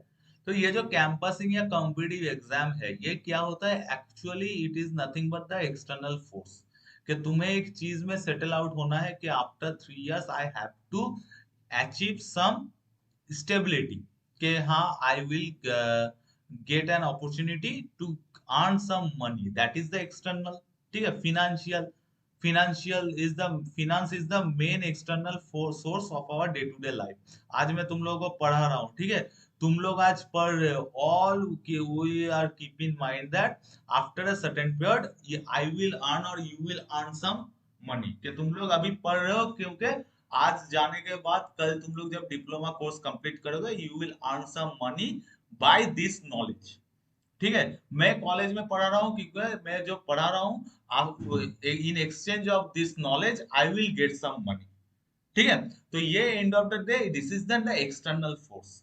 सो सपोज अगर तुम्हारे घर में बोले कि अभी तुमको जॉब करने का उतना जल्दी नहीं है, ठीक है, तुम अभी हायर एजुकेशन करो, तो obviously you will go for the higher education. अगर मेरा फिनेंशियल कंडीशन उतना सपोर्टिव नहीं, सपोर्टिव हुआ तो, ठीक है, अगर मेरा फिनेंशियल कंडीशन उतना सपोर्टिव नहीं है, तो मैं क्या करूंगा, by hook and cook I will find a job, ठीक है। तो ये होता है external force. Due to that external force electron will get excited, कि तुम लोग जब डिप्लोमा कंप्लीट करोगे, ठीक है, तुम लोग क्या करोगे, एक्साइटेड रहोगे कि हाँ मुझे जॉब ओपनिंग में मेरा सीवी डालना है प्राइवेट कंपनीज में, गवर्नमेंट कंपनीज के लिए, गवर्नमेंट नौकरी के लिए मुझे प्रिपरेशन करना है। ठीक है, तो your tendency is always to get outside the boundation. ठीक है, तुम अपना जो स्टडी एक जोन है, that is not the name of your coaching, ठीक है, जो स्टडी का एक जोन रहता है, ठीक है, दैट मींस रीजियन रहता है, ठीक है, whenever I am giving you some external force कि हाँ मुझे पैसा चाहिए, I have to earn some money, मैं क्या करूंगा, अपने आप को वो पढ़ाई के जोन से बाहर निकालने की कोशिश करूंगा, to move outside and go inside the employability zone, कि मुझे अब एम्प्लॉयबिलिटी अर्न करना है, मुझे अब जॉब करना है। ठीक है, so that is the external force, due to this external force, और यहाँ पे मेरा एक्सटर्नल फोर्स क्या है, हीट एनर्जी। सो ये हीट एनर्जी क्या करता है, इलेक्ट्रॉन को एक्साइटेड करता है। ठीक है, और ड्यू टू दिस एक्साइटेशन ये बॉन्डिंग क्या होता है, धीरे धीरे घटता है इलेक्ट्रॉन्स और होल्स के बीच में, दैट इज एटॉमिक बॉन्डिंग, धीरे धीरे घटता है। और जैसे ये बॉन्डिंग लूज होता है तो क्या होता है, electrons are ready to move outside the atom, कि अब वो रेडी हो चुका है, उसको एटम के आउटसाइड मूव करना ही है। ठीक है, तो ये मूवमेंट के जरिए क्या होता है, electron can able to run outside the boundation, run outside the atomic structure. So due to this my electrons can move outside the atomic structure. So अगर इलेक्ट्रॉन एबल हो गया आउटसाइड द एटॉमिक स्ट्रक्चर जाने के लिए, तो उसको मौका मिलते है वो क्या करेगा, छलांग लगाएगा, उसको मौका मिलते है वो क्या करेगा, जॉब अपॉर्चुनिटी को ले लेगा। ठीक है, जैसे तुम लोगों को देखो, तुम लोग जब स्कूल में पढ़ते थे अप टू 4 या 5, ठीक है, most in general 80% of the students has no button, घर से कोई बटन नहीं आता है। ठीक है, हम अभी का सिचुएशन क्रिएट नहीं कर रहे हैं, अभी क्लास 1 या नर्सरी से ही घर से प्रेशर आना चालू करता है, you have to become the topper. ठीक है, लेकिन हम लोग के एज में क्या था, 4 to 5 तक हम लोग के दिमाग में वो टेंशन था ही नहीं। Even honestly I am saying up to class 8 हम लोग के सर में उतना बर्डन था नहीं, तो एक्साइटेशन नहीं था, कि एक्सटर्नल फोर्स नहीं था। फिर आ गया हम लोग का 10th, हम लोग का 9 10 मिला के 10th होता था, वहां पे हम लोग का एक्स्ट्रा फोर्स प्रेशर आ रहा है कि you have to get 80% marks, और you have to get first division और star marks to for higher study, to get some good quality of schools. ठीक है, तो हम लोगों के बीच में क्या हुआ, एक्साइटमेंट आया कि हम लोग जहां पे देखते थे पढ़ाई होता है, स्कूल से बाहर पढ़ाई हो रहा है, तो चलो कोचिंग में भर्ती हो रहे हैं। ठीक है, स्कूल से बाहर मेरा एक एग्जाम मॉक टेस्ट दिया जा रहा है, ठीक है, तो चलो मॉक टेस्ट दे रहे हैं, तो हम लोग क्या करते हैं, अपने आप को अवेलेबल करते हैं कहीं पे भी मूव करने के लिए। ठीक है, नेक्स्ट क्या हुआ, 12th आ गया, 12th में और एक्स्ट्रा प्रेशर आया, either you have to choose engineering और मेडिकल, दूसरा कोई हम लोग के टाइम में और जॉब ऑक्यूपेशन था ही नहीं। ठीक है, अगर कोई बोलता कि मैं होटल मैनेजमेंट पढ़ूंगा तो हम लोग उस पर हंसते थे। ठीक है, तो नाउ मेडिकल और इंजीनियरिंग ये एक्स्ट्रा और एक एनर्जी दे दिया गया, तो हम लोग क्या करते थे, और भी एक्साइटेड हो गए कि अगर मेडिकल में चांस मिला तो मेडिकल में छलांग लगाएंगे, इंजीनियरिंग में चांस मिला तो इंजीनियरिंग में ही छलांग लगाएंगे। ठीक है, तो इंजीनियरिंग में छलांग लगा दिए। ठीक है, तो इंजीनियरिंग में भी और एक प्रेशर आ गया कि I have to get an opportunity to work under TCS, CTS, Accenture, Infosys, whatever MNC companies are there. हाँ, क्योंकि मूवी में दिखाता है कि वो कंपनी 3-4 साल के बाद वो गाड़ी वाड़ी लेके पूरा एकदम high range high status life lead करता है, तो हम लोग में भी वो एक्साइटेशन आ गया। तो we are now after completion और बीटेक हम लोग अवेलेबल हो गए कि मैं किसी भी कंपनी में छलांग लगाऊंगा, that is excitation out of the range. ठीक है, एंड आफ्टर सर्टेन 10 साल 15 साल बाद वी आर रियलाइजिंग कि हम लोग जितना भी इंजीनियरिंग स्टूडेंट इंजीनियरिंग फील्ड को लिए थे, they are nothing but they are moderately excited. ठीक है, we are just leading a mid life society, that means middle class society हम लोग एक लीड कर रहे हैं।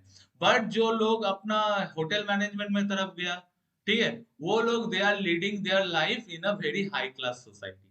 ठीक है, तो ये जो होता है कि हम लोग अपने आप को अवेलेबल करते हैं बाहर कूदने के लिए, तो इलेक्ट्रॉन्स भी सेम थिंग होता है कि एक बाउंड्री में वो लोग घूमता रहता है विदाउट एक्साइटेशन। ठीक है, बॉन्डिंग बनाए रखता है।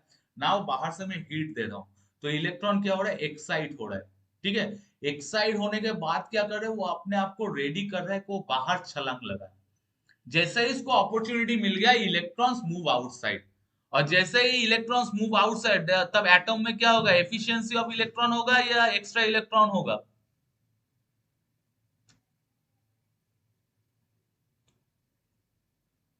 सर एक्स्ट्रा इलेक्ट्रॉन होगा ना सर? नहीं, तुम्हारा बॉन्डिंग, तुम्हारा बेस्ट फ्रेंड का सपोज 5 बेस्ट फ्रेंड्स हो तुम लोग, ठीक है?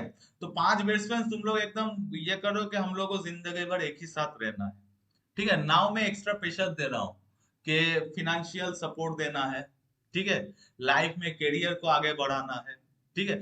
नाउ पांचों फ्रेंड क्या करेगा, एक्साइटेड होगा कि हाँ मुझे कुछ करना है, I have to get some opportunity to get the job. तो किसी एक दोस्त चांस लेके जॉब का अपॉर्चुनिटी मिला तो वो जॉब में चला गया।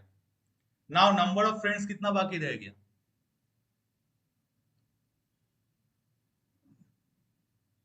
एक फ्रेंड्स को जॉब मिल गया, वो चला गया, तुम लोग का सर्कल छोड़ के वो जॉब करने चला गया, बाकी रह गया कितने दोस्त?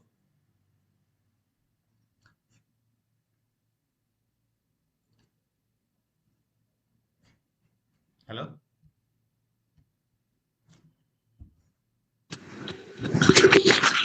4 सर। हाँ 4 रह गया, 4 फ्रेंड्स रह गए, ठीक है? तो नाउ अगर इलेक्ट्रॉन एक्साइटेड होके खुद को अवेलेबल बनाता है बाहर कोई दूसरा मटेरियल या दूसरे एटम के साथ बॉन्ड बनाने के लिए, तो इलेक्ट्रॉन छलांग लगाता है, एंड ड्यू टू दैट छलांग मेरा जो प्रीवियस पोजीशन है वहां पे इलेक्ट्रॉन का डेफिशिएट होता है, ठीक है? तो मैं ये और 2 मिनट दो टाइम मुझे, ठीक है? मैं ये चीज को कंप्लीट कर दूंगा। सो सपोज यहाँ पे इस रेंज पे मेरा फुल पैक्ड इलेक्ट्रॉन्स है, ठीक है? यहाँ पे सपोज यहाँ पे पॉजिटिव, ठीक है? और यहाँ पे तुम्हारा ऑर्बिट में इलेक्ट्रॉन है, यहाँ पे एक इलेक्ट्रॉन, यहाँ पे एक इलेक्ट्रॉन, 2 इलेक्ट्रॉन है। नाउ मैं अब यहाँ बाहर से एक्सटर्नल फोर्स दे रहा हूँ, that is heat energy, and due to heat energy ये इलेक्ट्रॉन क्या हो रहा है, एक्साइटेड हो रहा है कि ये अब बाहर निकलने का कोशिश करेगा, ये अब बाहर निकलने का कोशिश करेगा कि नहीं मुझे अब यहाँ पे नहीं रहना, कुछ करना है, एंड यहाँ पे एक अपॉर्चुनिटी मिला है, ठीक है? और ये इलेक्ट्रॉन छलांग लगा दिया, यहाँ पे छलांग लगा दिया। तो now this path will look like this, ये सेम पाथ है, ठीक है? यहाँ पे इलेक्ट्रॉन है, ये वाला इलेक्ट्रॉन, दैट इलेक्ट्रॉन, और यहाँ पे क्या है, एक वैकेंट स्पेस क्रिएट हुआ कि यहाँ से एक इलेक्ट्रॉन छलांग लगा के यहाँ पे चला गया, तो यहाँ पे वैकेंस क्रिएट हुआ। तो due to excitement of the electrons is able to move from its previous position to a new position, then I can say electron, the material will, there will be a vacant space generated, ठीक है? क्योंकि electron छलांग लगा के दूसरे जगह पे चला जा रहा है, तो वहां पे एक सर्कल का क्रिएट होगा, and due to this creation of the circle, ठीक है, मेरा ये जो मटेरियल है ये बाहर से इलेक्ट्रॉन लेने का कोशिश करेगा, ये बाहर से इलेक्ट्रॉन लेने का कोशिश करेगा। So due to excitation of the electron, ठीक है, इलेक्ट्रॉन यहां से मूव कर गया, ठीक है? तो मूव करने के लिए क्या करना चाहिए, मुझे इलेक्ट्रॉन को एक पर्टिकुलर एनर्जी पुट करना चाहिए। अगर हम एक क्लास 1 का बच्चे को अभी से बोलेंगे कि तुमको जॉब करना है, तो ऑब्वियसली ही और she will not take it seriously. अगर मैं तुम्हें डिप्लोमा में अभी सेकेंड ईयर में बोलूं कि तुम्हें जॉब करना है, ठीक है, तो तुम भी उतना सीरियसली नहीं लोगे। थर्ड ईयर खत्म होने के बाद में अगर बोलूंगा जॉब करना है, you will take it seriously, ठीक है? तो पर्टिकुलर इलेक्ट्रॉन को पर्टिकुलर एनर्जी देना है, या एक पर्टिकुलर एनर्जी देना है जिसके जरिए इलेक्ट्रॉन एक्साइटेड हो, ठीक है? So that energy is known as energy level, energy level, ठीक है? और एनर्जी लेवल क्या होता है, एनर्जी लेवल मुझे डिपेंड करता है मैं इलेक्ट्रॉन को कैसे एनर्जी दूंगा ताकि वो बॉन्ड को ब्रेक कर सके, बॉन्ड ब्रेकेज, और due to bond breakage free electrons will be there, free electrons, ठीक है? तो एनर्जी लेवल किसका क्रिएशन करता है, दैट इज एनर्जी लेवल,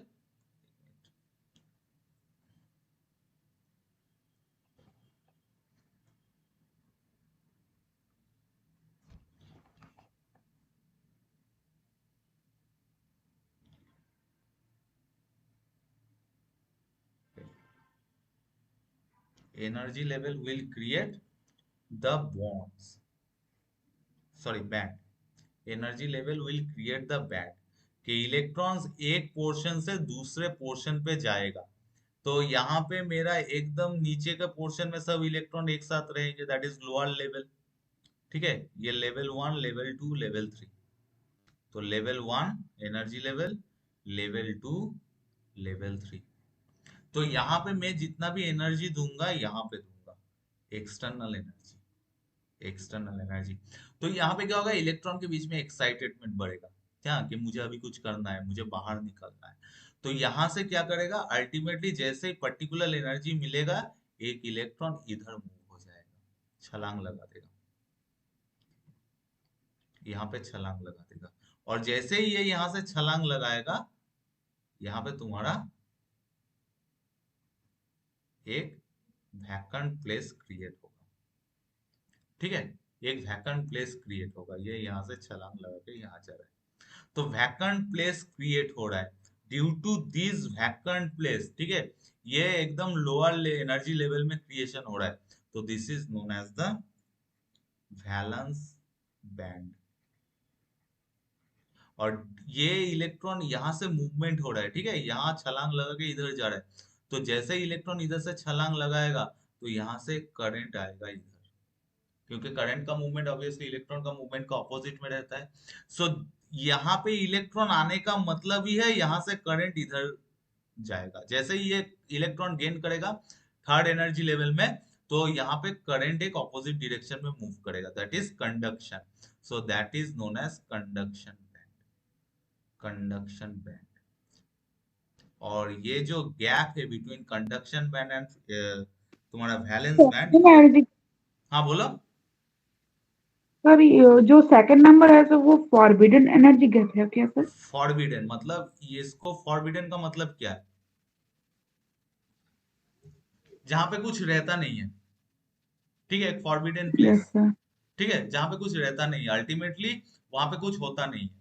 तो यहाँ पे देखो इलेक्ट्रॉन इस बैंड से इधर जा रहा है छलांग लगा के, इधर इसको छलांग लगाता है, but at the end of the process, after the end of the process यहाँ पे कुछ रहता नहीं है, इसका गेन 0 है।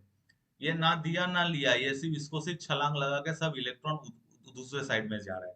तो इसको दैट्स व्हाई कहते हैं फॉरबिडन एनर्जी गैप और फॉरबिडन एनर्जी बैंड। ठीक है, फॉरबिडन बैंड और फॉरबिडन एनर्जी बैंड और फॉरबिडन एनर्जी गैप, कोई भी कह सकते हो। ठीक है, फॉरबिडन एनर्जी गैप। तो ये फॉरबिडन रहता है कि इसके ये इसका अल्टीमेटली कुछ गेन नहीं होता है, तो दैट्स व्हाई फॉरबिडन। सो अगर तुम ये भूल जाओ, ठीक है, कौन से स्टेज को क्या कहते हैं, तो एक चीज याद रखना है, alphabetically chronological order, that is एकदम ऊपर सी रहता है, उसके बाद एफ रहता है, उसके बाद वी रहता है। तो नीचे वाले पोर्शन को वैलेंस बैंड, मिडिल वाले को फॉरबिडन एनर्जी गैप और ऊपर वाले पोर्शन को कंडक्शन बैंड। तो एक चीज है कि हम लोगों को इलेक्ट्रॉन का अगर मूव कराना है एक वैलेंस बैंड से कंडक्शन बैंड में मूव कराना है, तो फॉरबिडन एनर्जी गैप को छलांग लगवाना पड़ेगा। तो ये इसका एक लिमिट रहता है कि कोई भी रेंज में इलेक्ट्रॉन छलांग नहीं लगा सकता। ठीक है, तो ये एक्चुअली इसका लिमिटेड मैक्सिमम है 1.5 इलेक्ट्रॉन वोल्ट। ठीक है, एक्चुअली इसका मैक्सिमम रहता है 1 इलेक्ट्रॉन वोल्ट। अगर 1 इलेक्ट्रॉन वोल्ट रहा तो ही इलेक्ट्रॉन छलांग लगा पाएगा। ठीक है, ये अगर गैप बहुत ही ज्यादा हो गया, अगर मैं तुम लोगों को बोलूंगा कि लॉन्ग जंप लगाओ, ठीक है, तो अगर मैं डिस्टेंस रख दूंगा 5 centimetre, just imagine 5 centimetre gap है और 5 सेंटीमीटर के गैप में तुमको छलांग लगाना है, you can easily complete the छलांग। ठीक है, अगर मैं वही बोलूंगा 15 फीट का एक गैप है, ठीक है, तुमको छलांग लगा के दूसरे पास जाना है, will you able to do this? No sir. ठीक है, इलेक्ट्रॉन में भी सेम थिंग है, फॉरबिडन एनर्जी गैप का वैल्यू होगा 1 इलेक्ट्रॉन वोल्ट, ताकि वो इजीली एक जगह से दूसरे जगह जा सके। तो ये 1 इलेक्ट्रॉन वोल्ट जो होता है ये सेमीकंडक्टर का फॉरबिडन एनर्जी गैप रहता है। दैट्स व्हाई सेमीकंडक्टर में थोड़ा टाइम लगता है। तुम कंटिन्यूअस रोड पे चलोगे, ठीक है, तुम्हें टाइम बहुत ही टाइम उतना ज्यादा नहीं लगेगा। लेकिन सपोज रोड में बैरिकेड है, तुमको छलांग लगाते लगाते जाना पड़ रहा है, ठीक है, तो ऑब्वियसली तुम्हारा टाइम टेकिंग ज्यादा रहेगा। तो तुम्हारा सेमीकंडक्टर के लिए तुम्हारा फॉरबिडन एनर्जी गैप रहता है 1 इलेक्ट्रॉन वोल्ट, ये याद रखना, ठीक है, ये शॉर्ट क्वेश्चन में आता है। For semiconductor forbidden energy gap is 1 electron volt and maximum रहता है 1.5। This is for all material, ठीक है, इलेक्ट्रॉन वोल्ट। सो 1 वोल्ट जनरेट होता है एक इलेक्ट्रॉन छलांग लगाने के बाद, ठीक है, तो that is 1 electron volt. For conductor forbidden energy gap is 0 electron volt, electron तुरंत चला जाता है, ठीक है। And for insulator forbidden energy gap is greater then 15 electron volt और 1.5 इलेक्ट्रॉन वोल्ट। 1.5 इलेक्ट्रॉन वोल्ट से ज्यादा होता है, ठीक है। तो 1.5 इलेक्ट्रॉन वोल्ट से अगर ज्यादा हो गया तो मेरा क्या होगा कि बाहर जितना भी इलेक्ट्रॉन है वो एक बैंड से दूसरे बैंड में मूव नहीं कर पाएगा, ठीक है।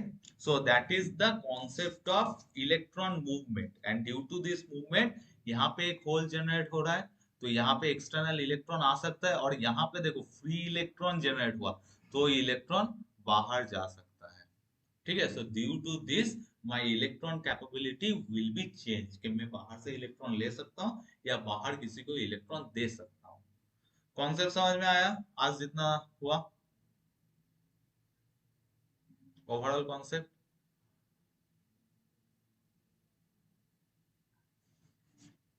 हेलो, हाँ, ओवरऑल कॉन्सेप्ट समझ में आया?